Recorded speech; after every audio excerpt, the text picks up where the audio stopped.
അമേരിക്കയും ഇറാനും തമ്മിലുള്ള നയതന്ത്ര ചർച്ചകൾ വീണ്ടും പ്രതിസന്ധിയിലായിരിക്കുമ്പോഴും ലെബനോണിലെ സാഹചര്യങ്ങൾ ഇനിയുള്ള ചർച്ചകളുടെ ഭാവി നിശ്ചയിക്കുമെന്ന് പറയുകയാണ് Iran parliament speaker Mohammad Bagher Ghalibaf. ലെബനോണിൽ പൂർണ്ണമായ വെടിനിർത്തൽ നടപ്പിലാക്കുന്നത് ഇറാനുമായുള്ള വിശാലമായ വെടിനിർത്തൽ കരാറിന്റെ ഒരു അവിഭാജ്യ ഘടകമാണെന്നും അദ്ദേഹം പ്രഖ്യാപിച്ചു. അമേരിക്കയുമായുള്ള ചർച്ചകൾക്കായി ഇസ്ലാമാബാദിലെത്തിയ ഇറാനിയൻ പ്രതിനിധി സംഘത്തെ നയിച്ച ഖാലിബാഫ് എക്സ് പ്ലാറ്റ്ഫോമിലൂടെയാണ് ഇറാന്റെ ഇപ്പോഴത്തെ നിലപാട് വ്യക്തമാക്കിയത്. ലെബനോണിലെ ഫലം ഹിസ്ബുള്ളയുടെയും പ്രതിരോധ സഖ്യത്തിന്റെയും പോരാട്ടവീര്യത്തെ ആശ്രയിച്ചിരിക്കുമെന്നും കരാറിലെ വ്യവസ്ഥകൾ പാലിക്കാൻ അമേരിക്ക തയ്യാറാകണമെന്നും അദ്ദേഹം ആവശ്യപ്പെടുന്നു. യുദ്ധത്തിലായാലും വെടിനിർത്തലിലായാലും പ്രതിരോധ സഖ്യവും ഇറാനും ഒരേ അസ്തിത്വമാണെന്നും ഖാലിബാഫ് പറഞ്ഞു. ലെബനോണിൽ ഇസ്രായേൽ നടത്തുന്ന നീതീകരിക്കാനാവാത്ത സൈനിക നടപടികൾ തുടരുന്നത് അമേരിക്കയുമായുള്ള ഭാവി ചർച്ചകളെ നേരിട്ട് ബാധിക്കുമെന്ന സൂചനയാണ് ഇതിലൂടെ ഇറാൻ നൽകുന്നത്. പാകിസ്ഥാൻ മധ്യസ്ഥയിൽ നടക്കുന്ന ചർച്ചകളിൽ ലെബനോൺ വിഷയവും ഉൾപ്പെടുമോ എന്ന കാര്യത്തിൽ ഇപ്പോഴും അനിശ്ചിതത്വം നിലനിൽക്കുകയാണ്. നയതന്ത്ര ചർച്ചകൾ നടക്കുമ്പോഴും ലെബനോണിൽ ഹിസ്ബുള്ളക്ക് നേരെയുള്ള ആക്രമണം ശക്തമാക്കുമെന്ന് തന്നെ പറയുകയാണ്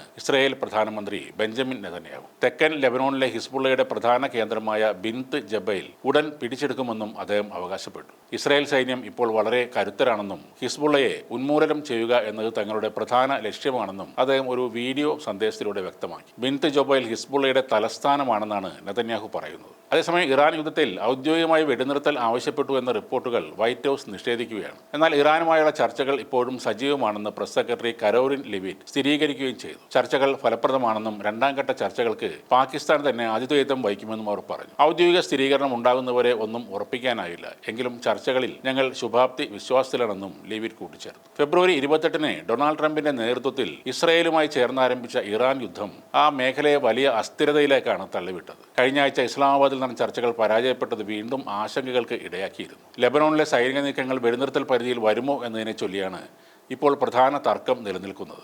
ഒരു വശത്ത് സമാധാന ചർച്ചകൾ നടക്കുമ്പോഴും മറുവശത്ത് ശക്തമായ യുദ്ധ നീക്കങ്ങളാണ് പശ്ചിമേഷ്യയിൽ ഇപ്പോൾ കാണാൻ കഴിയുന്നത്.